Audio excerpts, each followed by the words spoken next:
어머니, 저 좀 살려주세요. 이거 꼭 우리 엄마 몰래 보세요. 하객들에게 인사를 돌다 잠시 쉬려는데 웬 아이 하나가 제 옷소매를 잡아당겼습니다. 엄마에게 가렴하고 돌아서려는데 아이가 손가락으로 가리킨 곳에는 제 아들 녀석과 나란히 서서 환하게 웃고 있는 새아가가 있었습니다. 우리 엄마라니. 순간 저는 제 귀를 의심했습니다. 눈앞이 캄캄해지고 심장이 바닥으로 곤두박질 치는 것 같았습니다. 그 황당함이 채 가시기도 전에 아이는 제 손에 눅눅한 쪽지 하나를 쥐어주며 살려달라고 속삭였습니다. 그 한마디에 며느리를 얻는다는 기쁨은 산산조각 나고 뒤통수를 망치로 맞은 듯 머리가 핑 돌았습니다. 제 금쪽 같은 아들의 가장 행복한 날, 저는 아들이 거대한 사기극의 주인공이 되었다는 것과 저 작은 아이가 지옥 속에서 보내는 구조 신호를 동시에 받아든 것이었습니다. 한 아이의 간절한 구원 요청이 평범한 어머니였던 저를 냉혹한 심판자로 만들 줄은 그때는 정말 꿈에도 상상하지 못했습니다. 사연 시작 전에 무료로 할 수 있는 구독과 좋아요를 눌러주시면 제게 큰 힘이 됩니다. 이 끔찍한 속삭임이 제 귓가를 후벼 파기 불과 몇 시간 전만 해도 저는 세상에서 가장 행복한 어머니가 될 준비를 하고 있었습니다. 새벽녘에 일어나 목욕 재개하고 장롱 가장 깊숙한 곳에 모셔두었던 고운 한복을 꺼내 입었습니다. 먼저 세상을 떠난 남편의 사진을 한참이나 쓸어보며 말을 건넸습니다. 여보, 보고 있소? 당신이 눈에 넣어도 아프지 않다던 우리 외아들 진우가 오늘 장가를 가오. 저 하늘에서 우리 아들 앞길 좀 훤히 비춰주구려. 미용실에서 머리를 곧게 올리고 자수정 반지를 끼면서도 마음 한구석에 박힌 돌덩이는 좀처럼 사라지지 않았습니다. 바로 새아기가 될 최유라, 그 아이에 대한 흉흉한 소문들 때문이었습니다. 약사라는 번듯한 직업에 부잣집 외동딸이라는 그 아이. 우리 진우가 복덩이를 만났다고 모두가 부러워했지만 제 귀에는 다른 이야기가 들려왔습니다. 돈 많은 남자만 골라 사귄다더라, 과거가 복잡하다더라 하는 말들이 비수처럼 날아와 박혔습니다. 결정적으로 제 마음에 대못을 박은 것은 결혼을 앞두고 걸려온 한 통의 익명 전화였습니다. 자신이 최유라에게 모든 것을 빼앗긴 피해자라며 당장 그 혼사 멈추라고, 아들 인생 망치기 싫으면 정신 차리라고 악을 쓰더군요. 저는 남의 집 잔치에 재 뿌리지 말라며 호통치고 끊었지만 그 여자의 절규는 며칠 밤낮으로 저를 괴롭혔습니다. 아니야, 우리 아들을 시기하는 사람들의 음해일 거야. 저는 그렇게 주문을 외우며 스스로를 다독였습니다. 결혼식장에 도착하니 그런 걱정은 다 기우인 듯 했습니다. 수천 송이 흰 꽃으로 장식된 홀은 천상의 화원 같았고 하객들의 얼굴에는 축복이 가득했습니다. 무엇보다 반듯하게 턱시도를 차려입은 우리 아들 진우는 세상에서 제일 멋진 신랑이었습니다. 그런데 식이 시작되기 직전 그 완벽한 그림에 균열이 가기 시작했습니다. 식장 입구 쪽에서 새하얀 드레스를 입은 새아이가 잔뜩 날이 선 얼굴로 누군가를 쏘아보고 있었습니다. 그 시선 끝에는 오늘 제가 처음 본 낯선 여자아이가 있었습니다. 갑자기 봐주기로 한 사람이 펑크를 내서요. 어쩔 수 없었어요. 새아이는 웨딩 플래너에게 짜증을 내뱉었고 아이를 향한 눈빛에는 그 어떤 애정도 담겨 있지 않았습니다. 저는 사돈댁 조카려니 생각하면서도 어쩐지 불길한 예감에 등골이 서늘해졌습니다. 그렇게 불안한 마음을 애써 억누르며 결혼식은 시작되었습니다. 주례가 이어지고 아들과 새아이가 나란히 서서 사랑의 서약을 읊을 때도 제 눈은 자꾸만 하객석 구석에 혼자 덩그러니 앉아 있는 그 아이에게로 향했습니다. 어른들의 축제 속에서 완벽하게 외톨이가 된 아이는 작은 주먹을 꾹 쥔 채 고개만 푹 숙이고 있었습니다. 식이 끝나고 이제 지인들과 함께 사진을 찍는 시간이었습니다.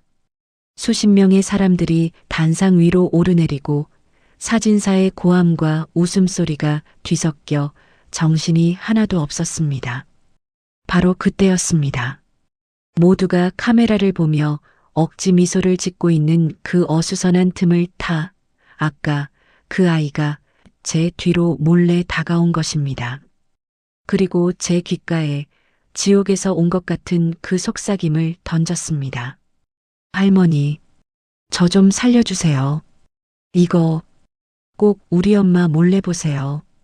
우리 엄마라니. 저는 제 귀를 의심하며 아이가 가리키는 곳을 보았습니다. 그곳에는 제 아들 녀석과 나란히 서서 환하게 웃고 있는 새아가가 있었습니다. 심장이 쿵 하고 아찔하게 바닥으로 떨어졌습니다. 그 황당함이 채 가시기도 전에 아이는 제 손에 눅눅한 쪽지 하나를 쥐어주었습니다. 그 작은 소나기 힘에 제 옷소매가 살짝 밀려 올라갔고 바로 그 순간 저는 보고야 말았습니다. 아이의 하얀 팔뚝 안쪽에 끔찍한 모양으로 번져 있는 검붉은 손자국을 이건 넘어져서 생긴 멍이 아니었습니다. 어른의 손으로 있는 힘껏 쥐어 비틀어야 생기는 그런 잔인한 폭력의 흔적이었습니다. 살려달라던 아이의 속삭임이 그 끔찍한 멍 자국 위로 겹쳐지며 제 머릿속을 쩌렁쩌렁하게 울렸습니다. 정신을 차리니 아이는 이미 인파 속으로 자취를 감추었고 제 손에는 서늘한 멍의 감촉과 아이의 눈물이 묻은 쪽지만이 남아 있었습니다. 저는 떨리는 손으로 쪽지를 펼쳤습니다. 연필로 꾹꾹 눌러 쓴 글씨가 제 심장을 난도질했습니다. 엄마가 할머니 돈 다 뺏으면 나버리고 떠날 거라고 했어요. 보육원에 보낼 거래요. 무서워요. 그 순간 머릿속에서 모든 것이 하나로 맞춰졌습니다. 소문, 익명의 전화, 새아이의 차가운 눈빛, 그리고 이 쪽지와 끔찍한 멍 자국까지. 아, 그래서였구나. 그 여자는 결혼식이 무사히 끝날 때까지 모든 것이 완벽해 보일 때까지는 아이가 필요했던 겁니다. 얌전한 인형처럼 곁에 두고 모든 것이 제 소나기에 들어온 뒤에야 저 가여운 것을 헌신짝처럼 버릴 작정이었던 겁니다. 그 전까지는 저런 폭력으로 아이를 굴복시키고 있었던 게 틀림없었습니다. 저는 떨리는 눈으로 저 멀리 친구들과 웃으며 사진을 찍고 있는 새아이, 아니 그 여자를 바라보았습니다. 마침 저와 눈이 마주친 그 여자는 아주 잠깐 소름 끼치도록 차가운 미소를 입가에 걸었습니다. 마치 이제 어머님 차례예요. 각오하세요. 라고 말하는 듯 했습니다. 그 미소를 보는 순간 제 안의 슬픔과 배신감은 차디찬 분노와 결심으로 바뀌었습니다. 그래, 어디 한번 해보자. 내가 파놓은 그 지옥에 내가 너를 밀어 넣어주마. 내 아들을 지키고 저 가여운 아이를 구해내기 위해서 이제 곧 피로연이 시작될 것입니다. 하객들의 웃음소리로 가득할 그 한두 시간의 시간이 바로 내게 주어진 유일한 기회였습니다. 저는 구겨진 쪽지를 주먹 안에 단단히 쥐었습니다. 이것은 단순한 종이 조각이 아니었습니다.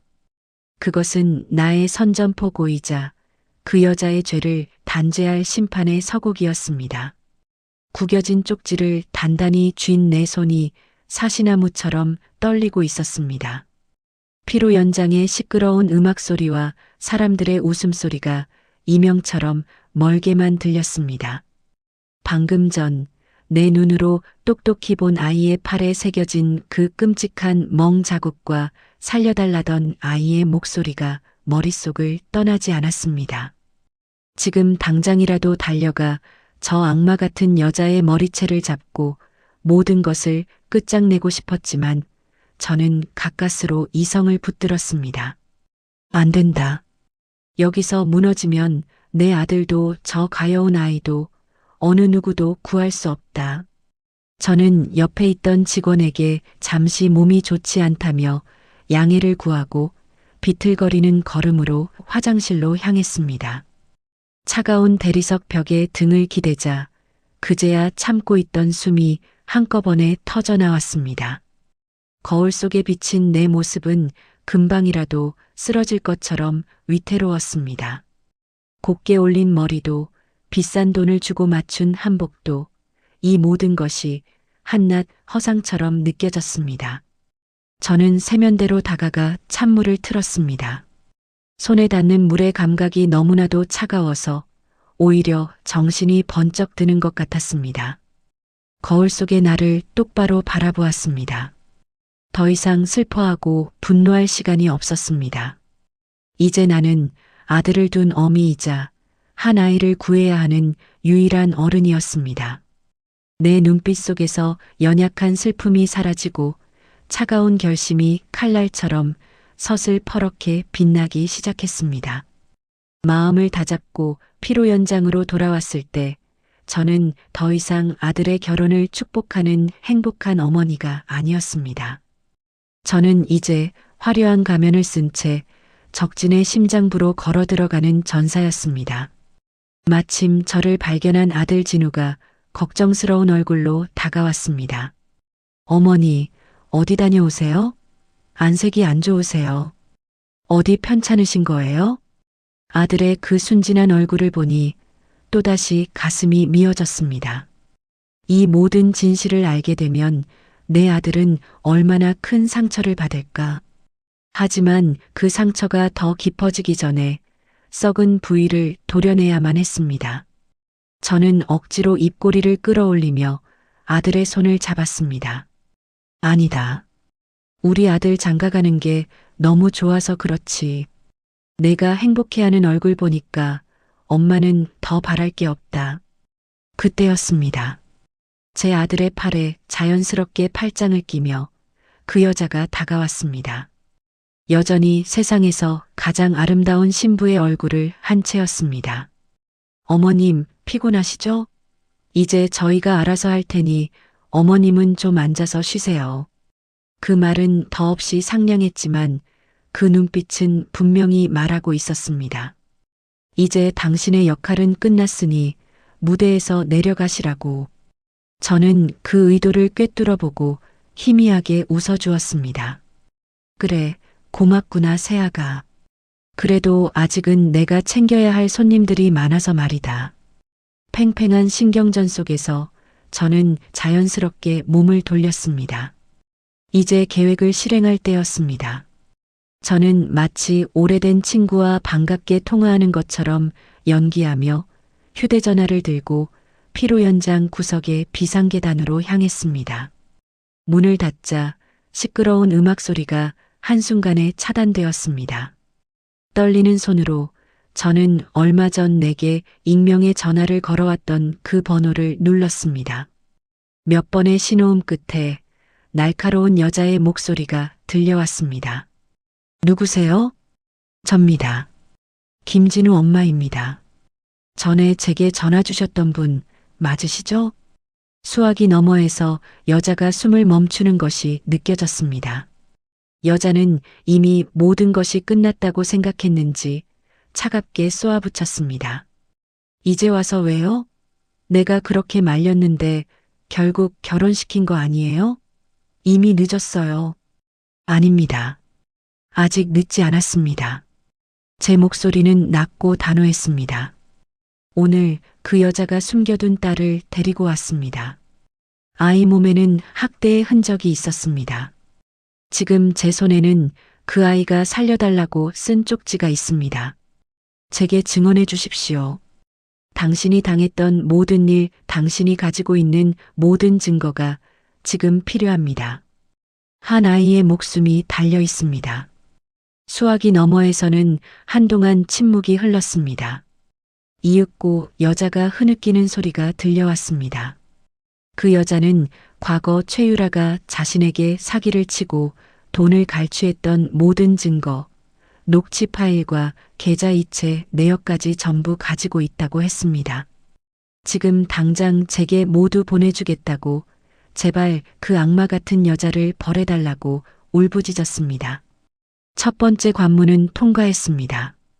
다시 피로 연장으로 돌아온 저는 아이에게서 눈을 떼지 않았습니다. 아이는 어른들 테이블 구석에서 누가 볼세라 음식을 깨작거리고 있었습니다. 그 여자 최유라는 친구들과 웃고 떠드느라 아이에게는 신경도 쓰지 않았습니다. 기회는 바로 지금이었습니다. 저는 오렌지 주스 2잔을 들고 아이에게 다가갔습니다. 그리고 아이 옆에 자연스럽게 앉으며 주스 1잔을 건넸습니다. 아가, 목마르지? 이거 마시렴. 아이는 경계심 가득한 눈으로 저를 쳐다보았습니다. 저는 아이의 눈을 보며 나직이 말했습니다. 할머니는 널 꼭 지켜줄 거다. 그 순간 아이의 눈동자가 파르르 떨리는 것을 보았습니다. 저는 일부러 주스를 든 손을 살짝 비틀어 아이의 소매 위로 주스를 조금 쏟았습니다. 어머나, 미안해라. 할머니가 칠칠치 못해서. 이리 온, 내가 닦아줄게. 저는 냅킨으로 아이의 옷을 닦아주는 척하며 자연스럽게 아이의 소매를 걷어 올렸습니다. 아까보다 더 선명하게 시커먼 폭력의 흔적이 핏줄처럼 번져 있었습니다. 제 심장은 분노로 타올랐지만 손은 그 누구보다 침착했습니다. 저는 다른 손에 든 휴대전화를 핸드백으로 가린 채 각도를 맞춰 소리 없이 사진을 찍었습니다. 찰나의 순간이었지만 그 증거는 완벽하게 내 손안에 들어왔습니다. 이제 모든 준비는 끝났습니다. 내 손에는 아이의 쪽지 사진, 끔찍한 멍 자국 사진, 그리고 방금 전 피해자가 보내온 최유라의 과거 사기 행각에 대한 증거 파일까지 모든 것이 있었습니다. 저는 다시 한번 조용한 곳을 찾아 조금의 망설임도 없이 112번을 눌렀습니다. 차갑고 딱딱한 남자 경찰의 목소리가 들려왔습니다. 제 목소리는 떨림 하나 없이 얼음처럼 차갑고 단단했습니다. 아동학대 현행범으로 신고합니다. 현장은 강남구 해피웨딩홀 피로 현장입니다. 가해자의 이름은 신부 최유라. 현재 아이와 함께 현장에 있습니다. 아이의 몸에 명백한 폭행 흔적이 있고 아이를 유기하겠다는 협박을 했다는 증거도 모두 확보했습니다. 아이의 안전이 위급한 상황입니다. 즉시 출동해서 아이를 보호하고 가해자를 체포해 주십시오. 수화기를 내려놓는 순간 제 심장은 폭풍 전야의 고요함처럼 잠잠해졌습니다. 이제 주사위는 던져졌습니다. 경찰이 이곳으로 오고 있다는 사실만이 유일한 현실이었고 그 외의 모든 것은 비현실적인 연극의 한 장면처럼 느껴졌습니다. 피로 연장으로 돌아가는 제 발걸음은 더 이상 비틀거리지 않았습니다. 오히려 땅에 단단히 뿌리내린 거목처럼 묵직하고 흔들림이 없었습니다. 이제 곧 이 화려하고 위선적인 축제는 끝날 것입니다. 피로 연장은 여전히 시끄러웠습니다. 사람들은 웃고 떠들며 술잔을 부딪혔고 그 누구도 곧 들이닥칠 거대한 폭풍을 예감하지 못했습니다. 제 눈에는 마치 시간이 느리게 흐르는 것처럼 모든 장면이 선명하게 보였습니다. 샴페인 잔에서 터져오르는 기포 하나하나, 하객들의 옷깃에 달린 반짝이는 브로치, 멀리서 들려오는 시계의 초침 소리까지 제 모든 감각은 칼날처럼 날카롭게 벼려져 오직 단 하나의 목표만을 향하고 있었습니다. 바로 단상 위에 서 있는 저 여자, 최유라였습니다. 저는 제자리로 돌아와 조용히 앉았습니다. 그리고 기다렸습니다. 내 인생에서 가장 길고도 끔찍한 기다림이었습니다. 1분 1초가 마치 1시간처럼 느껴졌습니다. 문 쪽을 쳐다볼 때마다 심장이 철렁 내려앉았고 등 뒤에서는 식은땀이 흘렀습니다. 혹시라도 경찰이 오기 전에 저 여자가 눈치채고 도망이라도 치면 어떡하나. 아니, 그보다 먼저 내 아들 진우가 저 여자의 손을 잡고 신혼여행을 떠나버리기라도 하면 그땐 정말 모든 것이 끝장이었습니다. 그때 제 아들 진우가 마이크를 잡고 단상으로 올라갔습니다. 그 옆에는 물론 최유라가 그림자처럼 붙어 있었습니다. 이제 피로연의 마지막 순서, 신랑 신부가 하객들에게 감사 인사를 하고 행진을 하며 떠나는 시간이었습니다. 바로 제가 가장 두려워하던 그 순간이었습니다. 바쁘신 와중에도 저희 두 사람의 결혼을 축하해 주시기 위해 이 자리에 와주신 모든 분들께 진심으로 감사드립니다. 아들의 목소리는 행복감에 젖어 떨리고 있었습니다. 그 모습을 보니 또다시 가슴 한쪽이 아릿하게 저려왔습니다. 저 아이의 저 행복을 이제 곧 내 손으로 깨뜨려야 한다는 사실이 칼날이 되어 제 심장을 찔렀습니다. 하지만 고개를 들었습니다. 단상 위에서 제 아들 옆에 서서 우아하게 미소 짓고 있는 저 여자를 보았습니다. 저 여자의 저 위선적인 미소 아래 한 아이의 고통과 눈물이 숨겨져 있다는 사실을 떠올렸습니다. 동정심 따위는 사치였습니다. 앞으로 저희 두 사람 서로 아끼고 사랑하며 오늘 축복해 주신 모든 분들의 은혜에 보답하며 살겠습니다. 정말 감사합니다. 아들의 인사가 끝나고 사람들은 뜨거운 박수를 보냈습니다. 이제 정말 마지막이었습니다. 사회자가 신랑 신부의 행진을 외치고 축복의 행진곡이 울려 퍼지기 시작했습니다. 신랑 신부는 하객들의 환호 속에서 단상 아래로 걸어 내려오기 시작했습니다. 안 돼. 이렇게 보낼 수는 없어. 저는 자리에서 벌떡 일어났습니다. 그리고 제 평생에 단 한 번도 내본 적 없는 속도로 단상을 향해 걸어갔습니다. 저를 발견한 사회자가 당황하며 앞을 막아섰습니다. 어머님, 무슨 일이세요? 저는 사회자를 옆으로 밀치고 단상 위에 놓인 또 다른 마이크를 붙잡았습니다. 갑작스러운 제 행동에 시끄럽던 장내가 물을 끼얹은 듯 조용해졌습니다. 모든 사람의 시선이 제게로 쏠렸습니다. 저 멀리서 이제 막 피로 연장 문을 빠져나가려던 아들과 최유라가 걸음을 멈추고 저를 돌아보았습니다. 아들의 얼굴에는 당황스러움이 그리고 최유라의 얼굴에는 아주 잠깐이었지만 싸늘한 불안감이 스쳐 지나갔습니다. 저는 마이크를 단단히 쥐었습니다.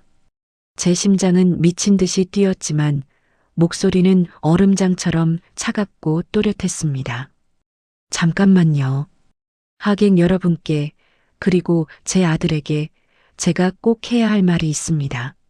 장내는 숨막히는 침묵에 휩싸였습니다. 오늘 이 자리에 와주신 모든 분들께 정말 죄송합니다. 그리고 내 아들 진우에게도 정말 미안하다.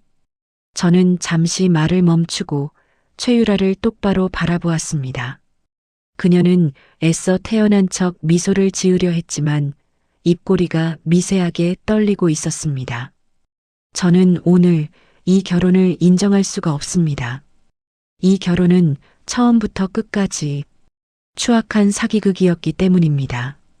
그 말이 터져나오는 순간 장내는 술렁이기 시작했습니다. 사람들은 믿을 수 없다는 듯 서로의 얼굴만 쳐다보았고 제 아들 진우는 얼굴이 새하얗게 질린 채 저를 향해 소리쳤습니다. 어머니, 지금 무슨 말씀을 하시는 거예요? 사람들 다 보는데 왜 그러세요? 진우야, 너는 아무것도 모른다. 내 옆에 서 있는 저 여자가 어떤 여자인지 너는 몰라. 저는 더 이상 망설이지 않았습니다.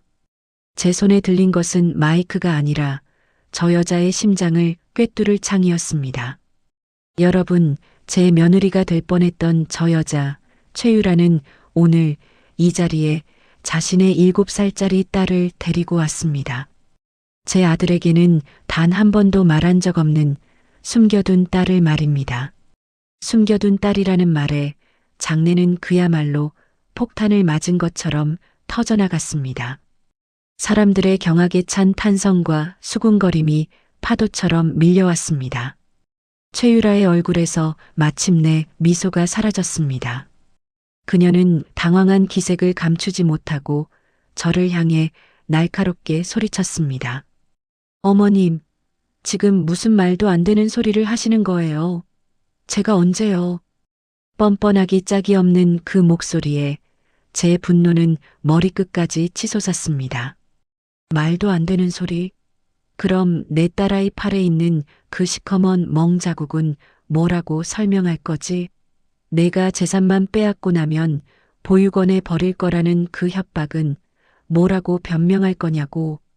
저는 제 휴대전화를 꺼내 스크린에 띄워진 아이의 멍 자국 사진과 쪽지 내용을 높이 쳐들었습니다. 앞자리에 있던 몇몇 사람들이 그 화면을 보고 경악하며 입을 틀어막았습니다. 여기 증거가 있습니다. 이 여자는 자기 딸을 상습적으로 학대하고 제 아들의 재산을 노리고 의도적으로 접근한 사기꾼입니다. 이런 악마 같은 여자에게 내 아들을, 내 인생을 통째로 넘겨줄 수는 없습니다. 그 순간이었습니다. 피로 연장의 커다란 문이 활짝 열리며 제복을 입은 경찰들이 들이닥쳤습니다. 그 광경에 장내는 다시 한번 아수라장이 되었습니다. 제 아들은 모든 상황이 믿기지 않는다는 듯 그 자리에 주저앉았고 최유라는 사색이 된 얼굴로 뒷걸음질 치기 시작했습니다. 이제 심판의 시간이었습니다. 움직이지 마세요. 경찰입니다. 아동학대 현행범으로 신고를 받고 출동했습니다. 피로 연장 문을 박차고 들어온 경찰의 우렁찬 목소리는 아수라장이 된 현장을 한순간에 얼어붙게 만들었습니다. 하객들은 겁에 질려 귀를 터주었고 경찰들은 성큼성큼 단상을 향해 걸어왔습니다. 저는 그들을 보며 마침내 길고 길었던 싸움의 끝이 보인다는 생각에 다리에 힘이 풀리는 것을 느꼈습니다. 하지만 아직 끝이 아니었습니다. 저 악마 같은 여자가 죗값을 치르는 것을 내 눈으로 똑똑히 봐야 했습니다. 최유라는 사색이 된 얼굴로 뒷걸음질 치다 이내 정신을 차린 듯 다시 뻔뻔한 얼굴로 돌아왔습니다. 그녀는 오히려 피해자라도 되는 양 눈물까지 글썽이며 제 아들의 팔을 붙잡고 늘어졌습니다. 진우 씨, 이게 다 무슨 일이야? 어머님이 나를 모함하는 거야. 저 경찰들도 다 어머님이 부른 거라고. 내가 뭘 잘못했는데, 내가 당신을 얼마나 사랑하는데.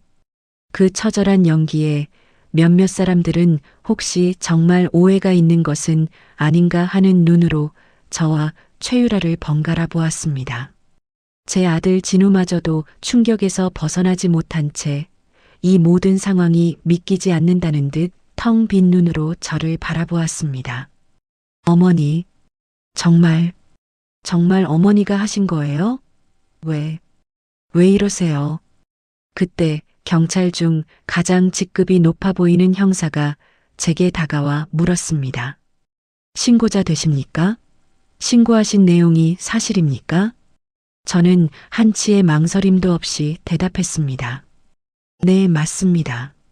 저 여자 최유라가 자신의 딸을 상습적으로 학대했고 제 아들의 재산을 노리고 사기 결혼을 하려 했습니다. 여기 그 증거가 있습니다. 저는 제 휴대전화를 형사에게 건넸습니다. 화면에는 아이의 멍 자국 사진과 쪽지 내용, 그리고 아까 피해자로부터 받은 최유라의 과거 범죄 기록들이 빼곡히 담겨 있었습니다. 형사의 얼굴이 심각하게 굳어지는 것을 저는 똑똑히 보았습니다. 형사는 곧바로 최유라에게 다가가 말했습니다. 최유라 씨, 아동복지법 위반 혐의로 긴급 체포합니다. 변호사를 선임할 수 있으며. 체포라니요. 내가 뭘 잘못했는데요? 최유라는 미란다 원칙을 읊는 형사의 말을 끊고 날카롭게 소리쳤습니다. 그녀는 마지막 발악이라도 하듯 제 아들에게 매달렸습니다. 진우 씨, 나 좀 봐. 내 눈을 보라고. 내가 당신을 속인 것 같아? 저건 다 오해야. 저 아이는 내 동생 딸이야. 잠시 맡아주고 있었던 거라고. 그리고 저 멍자국은 저 아이가 넘어져서 다친 거예요. 어머님이 나를 쫓아내려고 없는 사실을 꾸며내시는 거라고. 그 뻔뻔한 거짓말에 저는 기가 막혀 헛웃음이 나왔습니다. 하지만 그때 아무도 예상치 못한 일이 벌어졌습니다. 구석에서 이 모든 것을 숨죽여 지켜보던 작은 아이가 우리 쪽을 향해 달려오며 외친 것입니다. 아니야. 거짓말. 엄마는 거짓말쟁이야. 모든 사람의 시선이 작은 아이에게로 쏠렸습니다.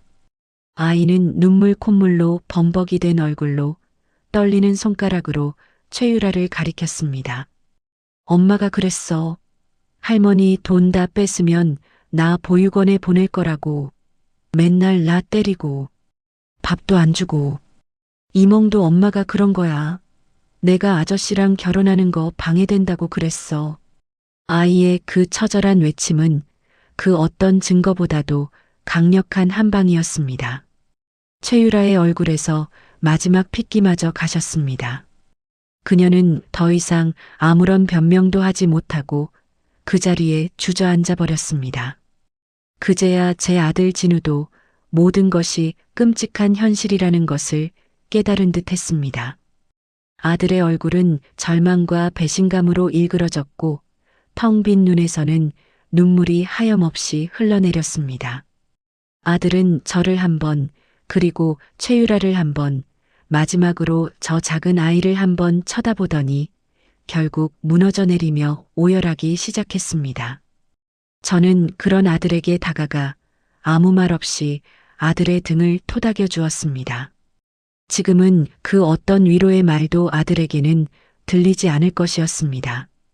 결국 최유라의 양손에는 차가운 수갑이 채워졌습니다. 그녀는 경찰들에게 끌려나가면서도 마지막까지 저를 향해 저주를 퍼부었습니다. 이정숙, 내가 너 가만 안 둬. 내가 나가서 반드시 복수할 거야. 두고 봐. 저는 그 악에 바친 저주를 아무런 표정 없이 묵묵히 받아냈습니다. 복수? 이미 너는 모든 것을 잃었다. 내가 받아야 할 진짜 벌은 이제부터 시작일 테니. 최유라가 끌려나가고 경찰들이 현장을 정리하는 동안 하객들은 하나둘씩 쥐 죽은 듯 조용히 피로 현장을 빠져나갔습니다. 불과 몇 분 전까지만 해도 축복과 환호로 가득했던 그 화려한 공간은 이제 폭풍이 휩쓸고 지나간 폐허처럼 텅 비어버렸습니다.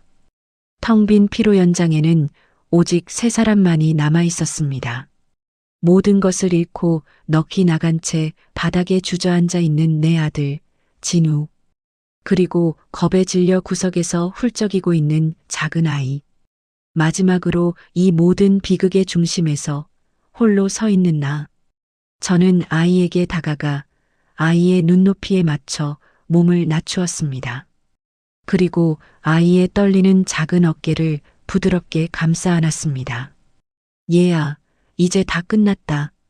이제 아무도 너를 괴롭히지 못해. 다 괜찮아. 다 괜찮아. 아이는 제 품에 안겨 그동안 참아왔던 모든 서러움을 터뜨리듯 목 놓아 울기 시작했습니다. 저는 우는 아이의 등을 한참이나 쓸어주었습니다.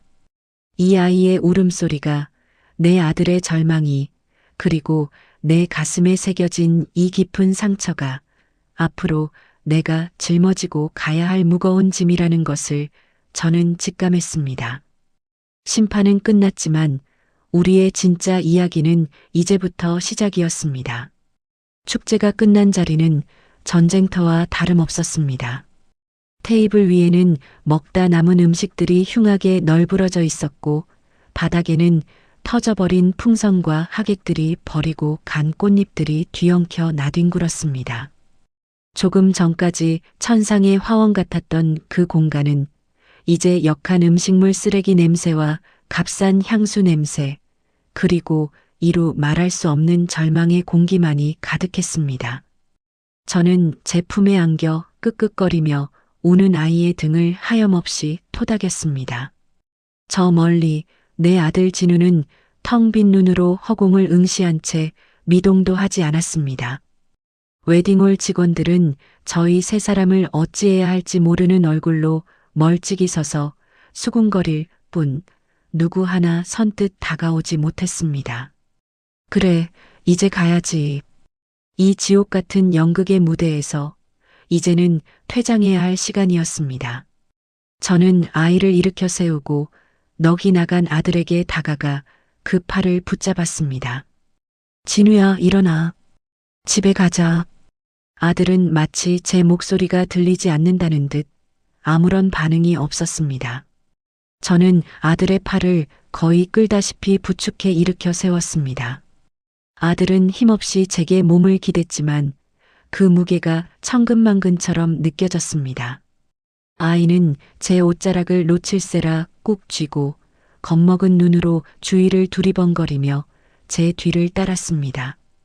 그렇게 우리는 폐잔병처럼 초라한 행렬이 되어 텅 빈 피로 연장을 빠져나왔습니다. 지하 주차장으로 가는 내내 아들은 단 한마디도 하지 않았습니다. 차에 타서도 아들은 조수석에 시체처럼 몸을 싣고 창밖만 바라보았습니다. 저는 아이를 뒷좌석에 태우고 떨리는 손으로 운전대를 잡았습니다. 집으로 돌아오는 길은 제 인생에서 가장 길고도 고통스러운 길이었습니다.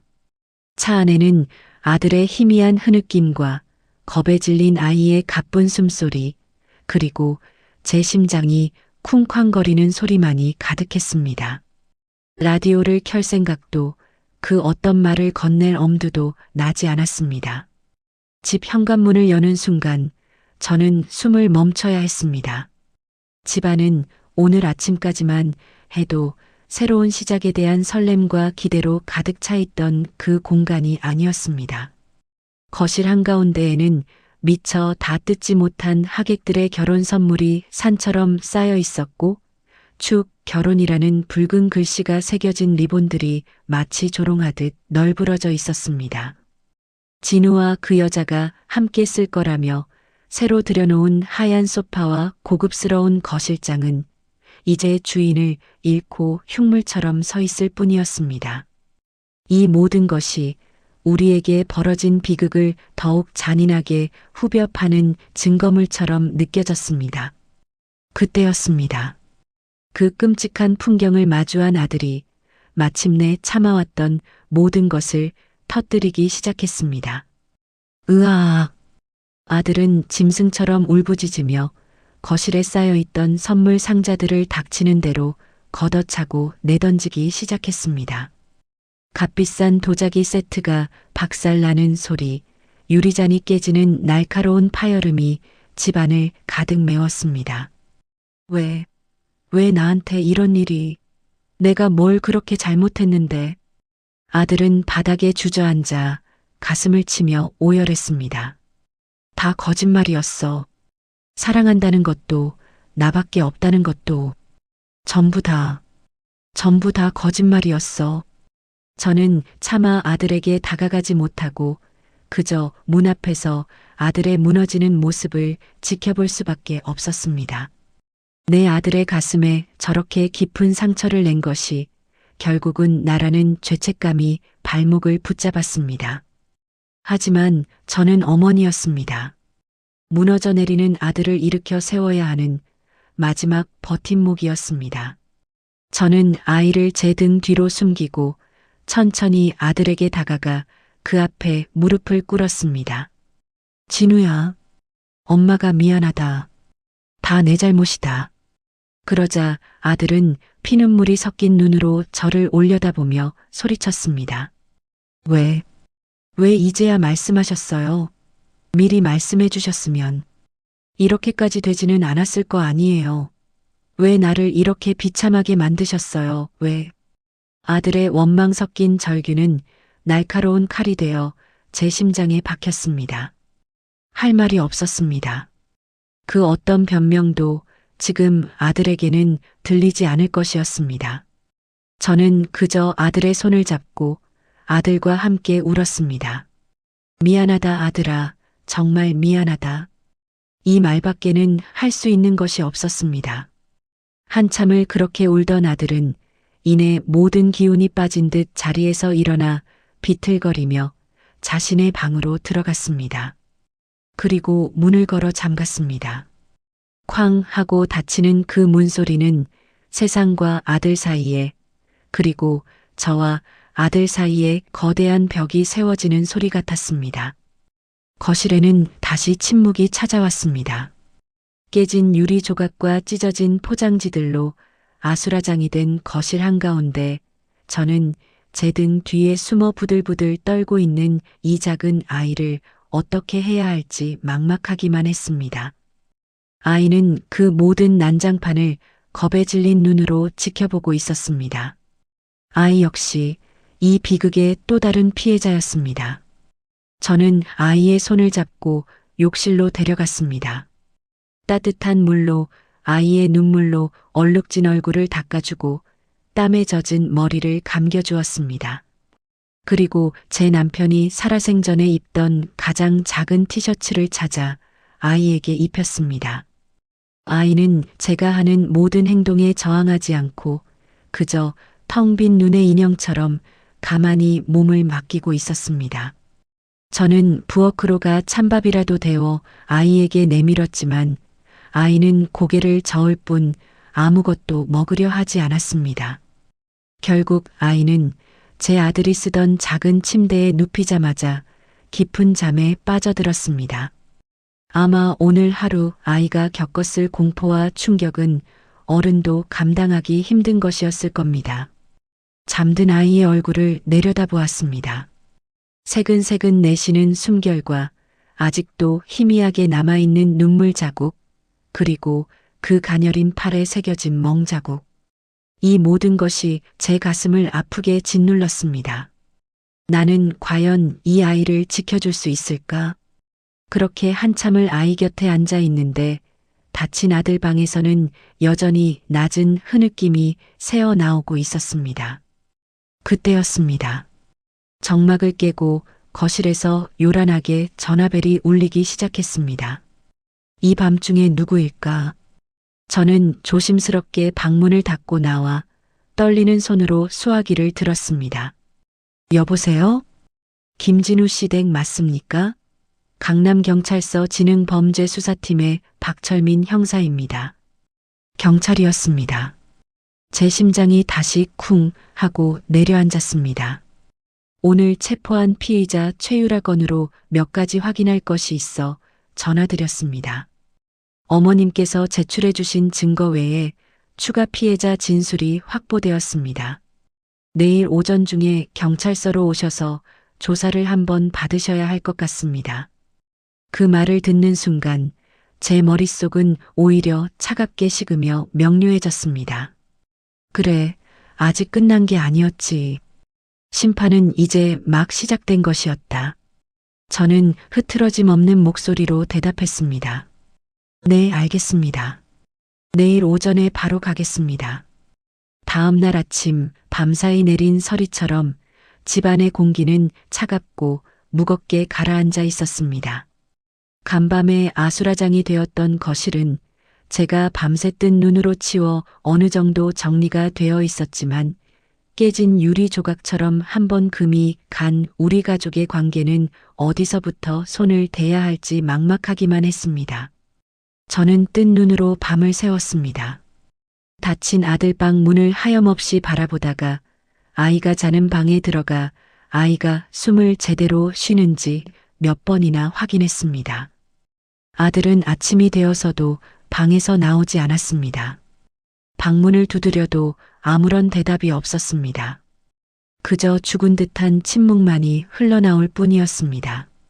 아이는 낯선 환경 탓인지 일찍 눈을 떴지만 침대에서 나오려 하지 않고 이불을 머리끝까지 뒤집어 쓴 채 웅크리고만 있었습니다. 저는 아이에게 억지로 아침을 먹으라 권하지 않았습니다. 그저 따뜻한 우유 한 잔을 머리맡에 놓아주고 작은 목소리로 속삭였습니다. 할머니 경찰서에 좀 다녀올게. 어디 가지 말고 여기서 꼼짝 말고 있어야 한다. 알았지?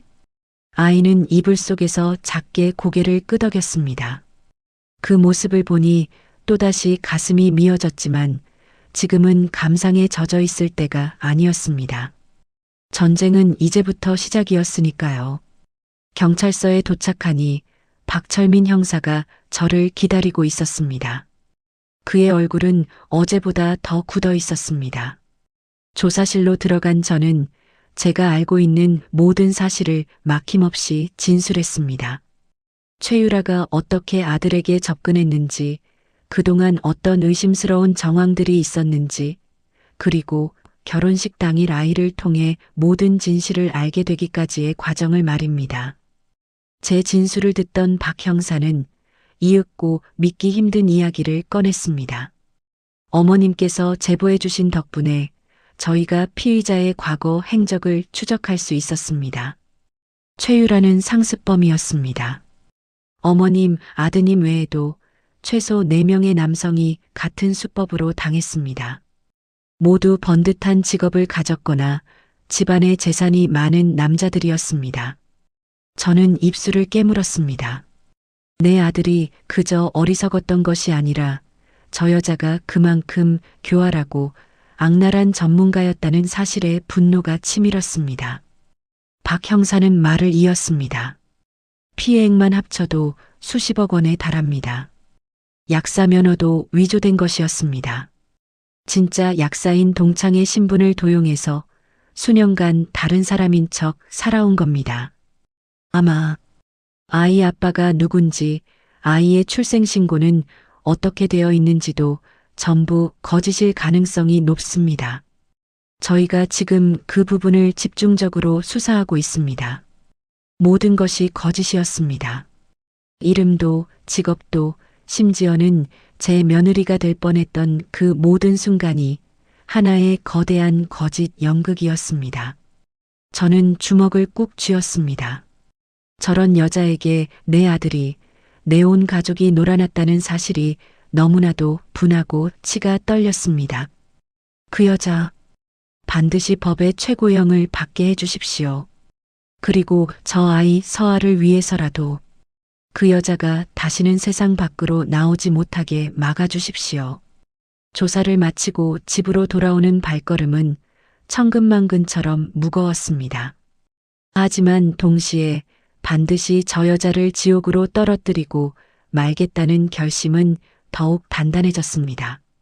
집에 도착하니 굳게 닫혀있던 아들의 방문이 열려 있었습니다. 아들은 텅 빈 눈으로 거실 소파에 앉아 어제 제가 차마 치우지 못했던 두 사람의 웨딩 사진 액자를 내려다보고 있었습니다.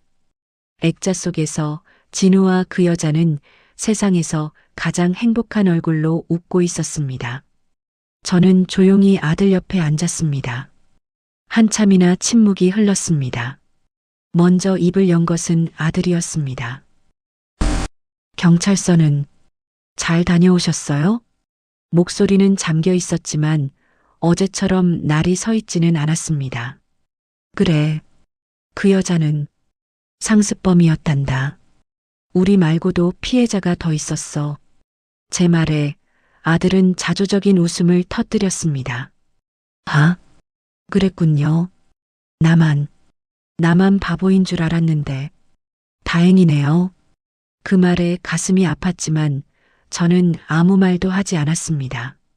아들은 한참 동안 액자 속 사진을 들여다보더니 이내 자리에서 일어나 액자를 들고 베란다로 향했습니다. 그리고 잠시 망설이는가 싶더니 아파트 화단 아래로 액자를 던져버렸습니다. 와장창 하고 유리가 깨지는 소리가 날카롭게 울려 퍼졌습니다. 그것은 마치 아들의 지난 사랑이 산산조각 나는 소리처럼 들렸습니다. 그때였습니다. 침실에 있던 아이가 그 소리에 놀랐는지 겁에 질린 얼굴로 문을 빼꼼히 열고 거실을 내다보았습니다. 아이와 아들의 시선이 허공에서 마주쳤습니다. 아들은 처음으로 아이의 존재를 제대로 인식한 듯 한참 동안 아이를 빤히 쳐다보았습니다. 아이는 그 시선을 피하며 다시 방으로 들어가려 했습니다. 그 순간 아들이 나지막이 아이를 불렀습니다. 너 이리 와봐. 아이는 겁을 먹고 제 뒤로 숨었습니다. 저는 아이의 등을 토닥이며 아들에게 말했습니다.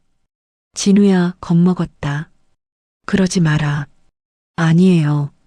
그냥 물어볼 게 있어서 그래요. 아들은 소파에 다시 주저앉으며 아이를 향해 말했습니다. 너 이름이 서아라고 했지? 몇 살이야? 아이는 제 등 뒤에서 기어 들어가는 목소리로 대답했습니다. 7살이요. 밥은 먹었어? 아이는 고개를 저었습니다.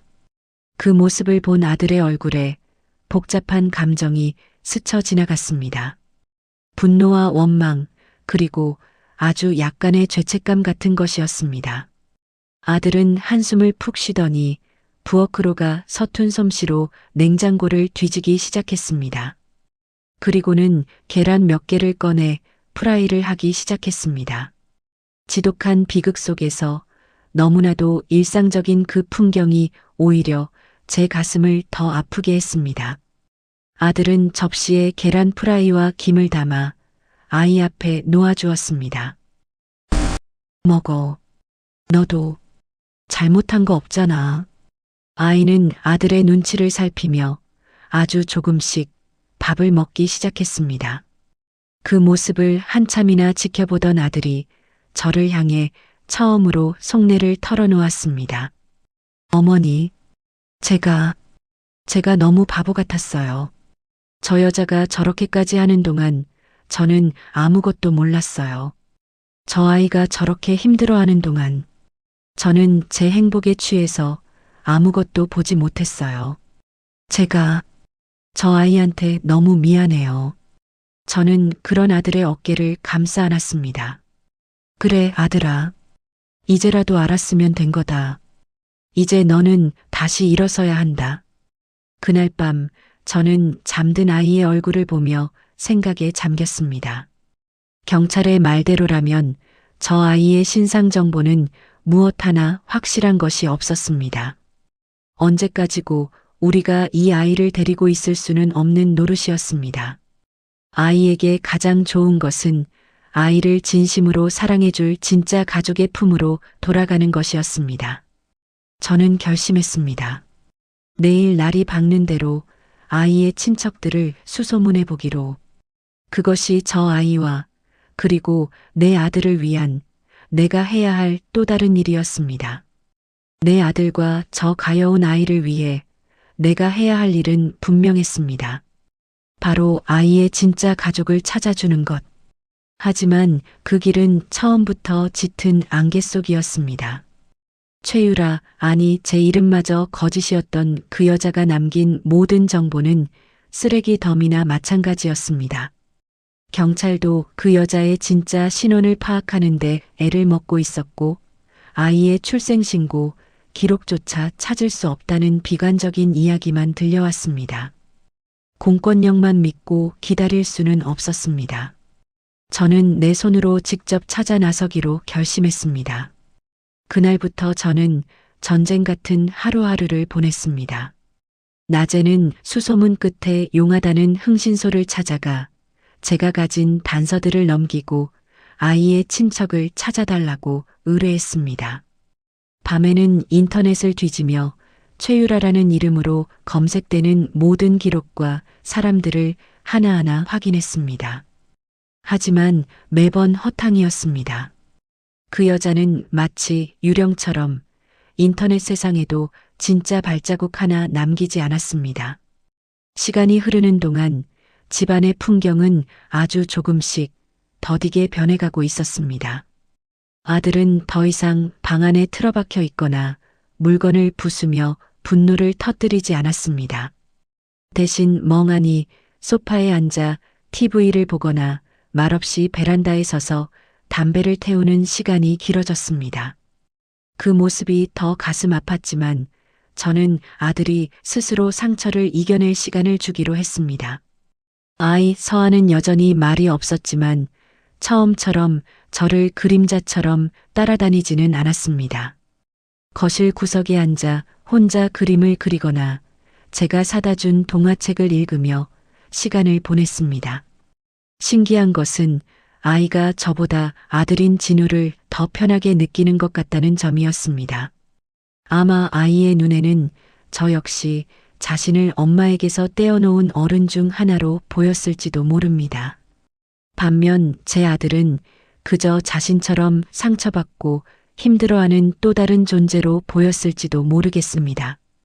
어느 날 저녁 제가 장을 보고 집에 돌아왔을 때였습니다. 거실에서 아들과 아이가 나란히 머리를 맞대고 앉아 있었습니다. 아들은 아이가 학교에서 받아온 그림일기 숙제를 들여다보고 있었고 아이는 작은 손가락으로 그림을 가리키며 무언가 열심히 설명하고 있었습니다. 그래서 여기가 동물원이고 이게 코끼리라고? 네. 코끼리가 코로 물을 뿜었어요. 이렇게 푸. 아이가 팔을 휘저으며 코끼리 흉내를 내자 아들의 입가에 아주 오랜만에 희미한 미소가 떠올랐습니다. 그 모습을 문틈으로 몰래 지켜보던 저는 저도 모르게 눈시울이 뜨거워졌습니다. 어쩌면 시간과 상처는 저렇게 서로를 보듬으며 아물어가는 것인지도 모르겠습니다. 그날 이후 아들은 서아의 숙제를 봐주거나 퇴근길에 아이가 좋아할 만한 장난감이나 과자를 사들고 오는 날이 잦아졌습니다. 그러던 어느 날 흥신소에서 연락이 왔습니다. 최유라가 과거에 살았던 것으로 추정되는 작은 시골 마을을 하나 찾아냈다는 것이었습니다. 진짜 이름은 아니었지만 인상착의가 비슷한 여자가 몇 년 전까지 그 동네에 살았다는 제보가 있었다고 했습니다. 저는 지푸라기라도 잡는 심정으로 다음 날 아침 일찍 그 마을로 향했습니다. 몇 시간을 달려 도착한 그곳은 시간이 멈춘 듯 낡고 허름한 시골 마을이었습니다. 저는 흥신소에서 알려준 주소지를 찾아 동네 어귀의 작은 구멍가게로 들어갔습니다. 가게 주인으로 보이는 할머니에게 저는 최유라의 사진을 보여주며 혹시 아는 얼굴인지 물었습니다. 사진을 한참이나 들여다보던 할머니는 혀를 차며 말했습니다. 아이고, 이 몹쓸 년. 알지, 내가 왜 몰라. 지 부모 등골까지 빼먹고 야반도주한 년인데. 저는 숨을 멈췄습니다. 드디어 실마리를 찾은 것 같았습니다. 할머니가 들려준 이야기는 충격적이었습니다. 최유라의 본명은 최영미였고 그녀는 그 동네에서 둘도 없는 문제아였다고 했습니다.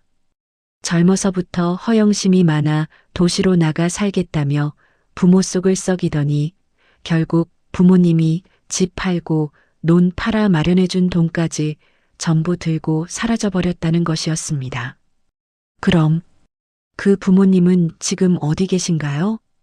제 물음에 할머니는 깊은 한숨을 내쉬었습니다.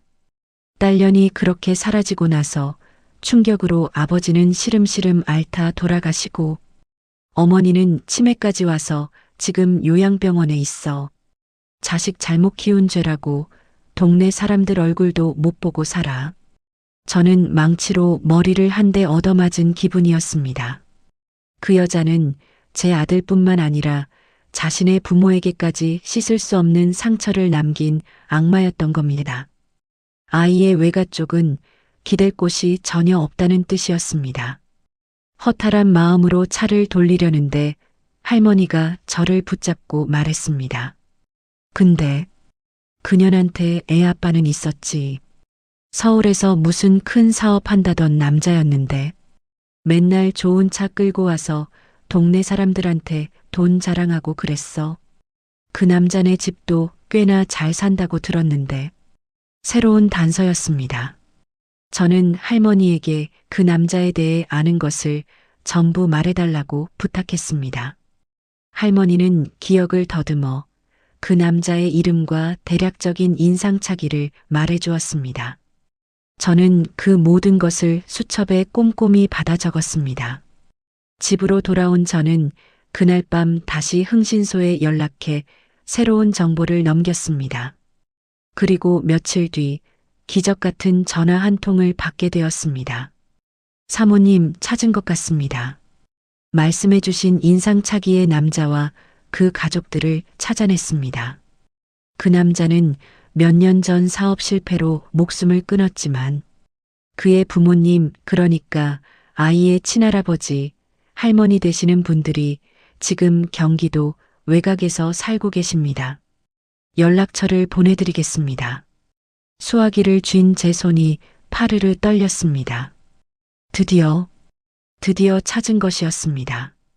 이 아이가 돌아갈 수 있는 진짜 가족을.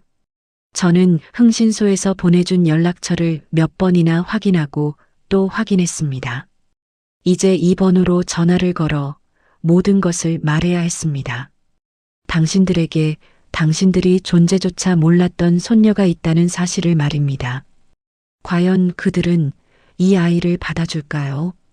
저는 마른 침을 삼키며 떨리는 손으로 통화 버튼을 눌렀습니다. 휴대전화 너머로 들려오는 신호음은 마치 내 운명을 향한 카운트다운처럼 들렸습니다. 한 번, 두 번, 심장이 목구멍까지 차오르는 것 같았습니다. 전화를 받지 않으면 어떡하지? 받아도 내 말을 믿어주지 않으면 어떡하지? 수만 가지 불안한 생각이 머릿속을 스쳐 지나가는 순간 뚝 하는 소리와 함께 무뚝뚝한 노인의 목소리가 들려왔습니다. 여보세요. 저는 마른 침을 삼키고 최대한 침착하게 입을 열었습니다. 여보세요. 저는 이정숙이라고 합니다. 혹시 돌아가신 아드님 성함이 김민준 씨가 맞으신지요? 수화기 너머에서는 순간 침묵이 흘렀습니다. 이윽고 경계심 가득한 목소리가 돌아왔습니다. 그런데요. 누구신데 내 아들 이름은 아시오? 돈 문제라면 우리는 줄 거 없소. 우리도 죽은 아들 빚 갚느라 정신없는 사람들이니 다른 데 가서 알아보죠. 전화가 끊어지려는 찰나 저는 다급하게 외쳤습니다. 아닙니다. 돈 문제가 아닙니다. 아드님에게 따님이 하나 있습니다. 당신들의 손녀입니다. 수화기 너머의 노인은 기가 막히다는 듯 헛웃음을 터뜨렸습니다. 뭐 이런 미친 여자가 다 있어. 여보시오. 우리 아들은 결혼도 안 하고 죽었소. 어디서 사기를 치려고. 다시는 전화하지 마시오. 잠깐만요. 제발 제 얘기 좀 들어주세요. 아이 이름은 서아. 올해 7살입니다. 아이 엄마는 최영미, 아니 최유라라는 가명을 쓰는 여자입니다. 당신들 아드님을 속이고 돈을 뜯어낸 사기꾼입니다. 지금 그 여자는 아동학대와 사기 혐의로 구속되어 있습니다. 이 아이, 지금 갈 곳이 없습니다. 제발 만나서 이야기만이라도 들어주십시오. 아이 사진이라도 한번 봐주십시오. 제 절박한 외침에 노인은 한참이나 말이 없었습니다. 저는 그 침묵의 시간 동안 온몸의 피가 마르는 것 같았습니다. 이윽고 깊은 한숨과 함께 노인의 목소리가 들려왔습니다. 내일 오후 2시에 XX공원 앞으로 나오시오. 혼자만 오시오. 다음 날 저는 약속 장소로 향하는 내내 손에 땀을 쥐었습니다. 혹시라도 그분들이 마음을 바꾸지는 않을까, 아이를 보고 실망하지는 않을까. 공원 벤치에는 세월의 풍파를 고스란히 맞은 듯한 노부부가 앉아 있었습니다. 할아버지는 여전히 경계심을 풀지 않은 얼굴이었고 할머니는 금방이라도 쓰러질 것처럼 창백한 얼굴이었습니다. 저는 그들 앞에 다가가 깊이 고개를 숙였습니다. 저는 그동안 있었던 모든 일을 하나도 빠짐없이 털어놓았습니다. 최유라가 어떻게 접근했고 결혼식 날 어떤 일이 있었으며 지금 아이가 어떤 상태인지를 말입니다. 그리고 제 휴대전화에 담겨 있던 아이의 사진과 아이가 웃고 떠드는 모습을 몰래 찍어두었던 동영상을 보여주었습니다. 영상을 한참이나 들여다보던 할머니의 눈에서 이내 굵은 눈물방울이 뚝뚝 떨어지기 시작했습니다. 닮았어. 우리 민준이 어릴 때랑 웃는 모습이 똑 닮았어, 여보. 할아버지 역시 영상을 보는 내내 굳게 다물고 있던 입술을 파르르 떨고 있었습니다. 그는 제게 물었습니다. 그래서 그 아이는 지금 어디 있어? 제 집에 있습니다. 하지만 아이에게는 할머니, 할아버지를 만나러 가자고 차마 말하지 못했습니다. 아이가 또다시 상처받을까봐 두려웠습니다. 그 말에 할아버지는 자리에서 벌떡 일어났습니다. 갑시다. 지금 당장 내 손주 만나러 갑시다. 집으로 돌아오는 차 안에서 제 심장은 기대와 불안으로 터질 것만 같았습니다. 집에 도착하니 아들 진우가 아이와 함께 거실에서 텔레비전을 보고 있었습니다. 낯선 노부부의 등장에 아들과 아이는 동시에 얼어붙었습니다. 할머니는 아이를 보자마자 그 자리에 주저앉으며 울음을 터뜨렸습니다. 아가, 내 새끼, 내가 우리 민준이 딸이었구나. 이 할미는 그것도 모르고. 아이고, 내 새끼. 할아버지 역시 눈시울이 붉어진 채 아이에게서 눈을 떼지 못했습니다. 아이는 이 모든 상황이 어리둥절한 듯 제 뒤로 숨어 고개만 내밀고 있었습니다. 저는 아이의 눈높이에 맞춰 몸을 낮추고 아이의 어깨를 감싸 안았습니다. 서아야. 이분들이 서아의 할아버지, 할머니셔. 돌아가신 서아 아빠의 아버지 어머니시란다. 이제 서아를 지켜주고 사랑해줄 진짜 가족이야. 아이는 한참이나 조부모를 바라보았습니다. 그리고는 제게 물었습니다. 그럼 나는 이제 보육원에 안 가도 돼요?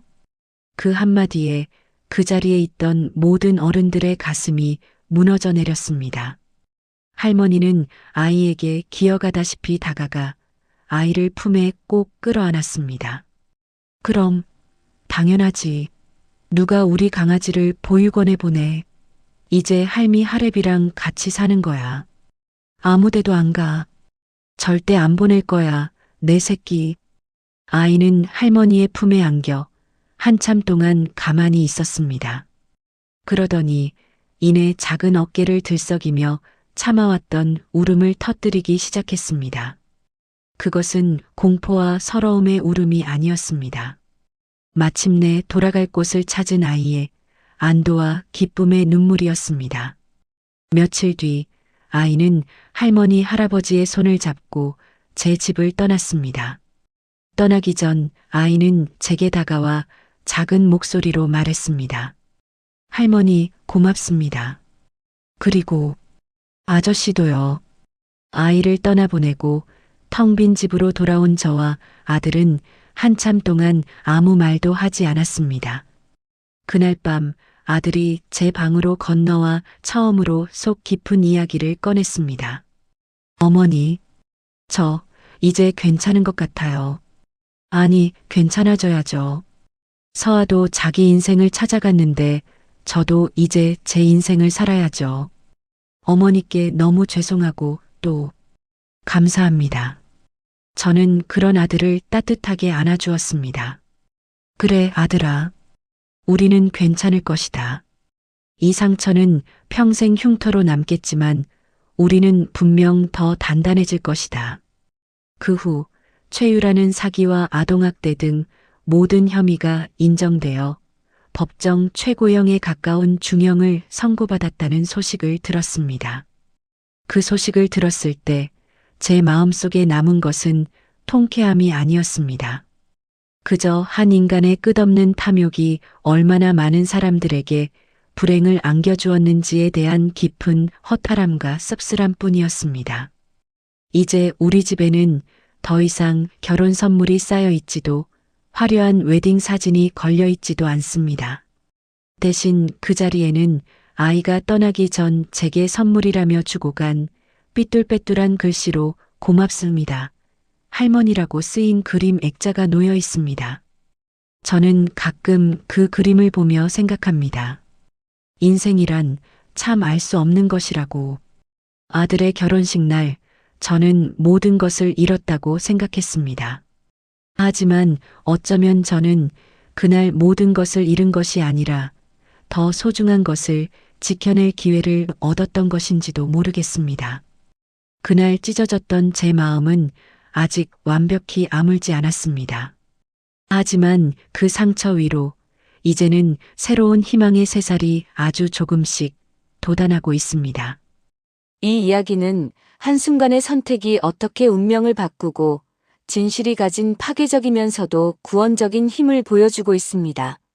인생에는 예기치 못한 폭풍이 몰아치는 순간이 있기 마련입니다. 우리는 아들 진우처럼 굳게 믿었던 사람에게 배신당하는 깊은 절망에 빠질 수도 있고 어머니처럼 모든 것을 잃을 것 같은 분노에 휩싸일 수도 있습니다. 하지만 이 이야기가 우리에게 던지는 진짜 질문은 그 절망의 끝에서 우리는 어떤 선택을 하느냐입니다. 어머니는 주저앉아 눈물만 흘리는 대신 냉철한 복수를 넘어 한 아이의 구원자가 되기로 결심했습니다. 아들 진우는 과거의 실수를 후회하는 데 그치지 않고 상처를 딛고 일어나 새로운 어른으로 성장하는 길을 선택했습니다. 과거는 바꿀 수 없지만 미래는 이처럼 우리의 손에 달려 있으니까요. 어쩌면 여러분의 삶에도 외면하고 싶은 진실이나 도움이 필요한 누군가의 작은 목소리가 있을지도 모릅니다. 오늘 이 이야기가 그 진실을 마주하고 손을 내밀 수 있는 작은 용기가 되었기를 바랍니다. 앞으로도 여러분의 마음을 울리는 다양한 이야기로 찾아뵙겠습니다. 여러분의 하루가 따뜻한 위로로 가득하길 바랍니다.